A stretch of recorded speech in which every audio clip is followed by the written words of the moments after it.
মার্কিন president Donald Trump জানিয়েছেন তিনি ইরানের সঙ্গে কোনো যুদ্ধবিরতির পক্ষে নন, বরং ইরানের পরমাণু ইস্যুর একটি স্থায়ী ও বাস্তব সমাধান প্রয়োজন।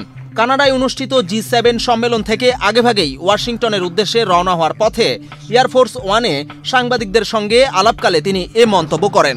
ট্রাম্প বলেন, আমি কখনোই যুদ্ধবিরতির কথা বলিনি, আমি চাই পুরোপুরি একটি সমাপ্তি, অর্থাৎ পরমাণু অস্ত্রের সম্পূর্ণ ত্যাগ। যুক্তরাষ্ট্রের মধ্যপ্রাচ্যে দূত বা ভাইস প্রেসিডেন্টকে ইরানের সঙ্গে আলোচনার জন্য পাঠানোর সম্ভাবনা সম্পর্কে জানতে চাইলে ট্রাম্প বলেন, হয়তো পাঠাবো, তবে সেটা নির্ভর করছে আমি ফিরে গিয়ে কি দেখতে পাই তার উপর। এর ফলে ইরানের সঙ্গে ভবিষ্যৎ কূটনৈতিক যোগাযোগ হতে পারে, তবে তা নিশ্চিত নয়।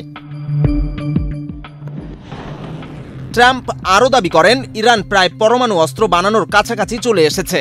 যদিও মার্কিন জাতীয় গোয়েন্দা বিভাগের পরিচালক তুলসি গ্যাবার্ট মার্চ মাসে কংগ্রেসের দেওয়া সাক্ষ্যে বলেছিলেন, ইরান এমন কোনো কার্যক্রমে লিপ্ত নয়। এই বিবৃতি নিয়ে মার্কিন নেতৃত্বের মধ্যে মতবিরোধ স্পষ্ট। ট্রাম্প হুঁশিয়ারি উচ্চারণ করে বলেন, যদি ইরান কোনোভাবে মার্কিন সেনাদের ক্ষতি করে তবে তাদের কঠোরভাবে মোকাবেলা করা হবে। তিনি ইসরায়েলের ইরানের সামরিক অভিযান অব্যাহত রাখার বিষয়টি নিশ্চিত করেছেন এবং উল্লেখ করেছেন, আগামী 2 দিনের মধ্যে অনেক কিছু জানা যাবে।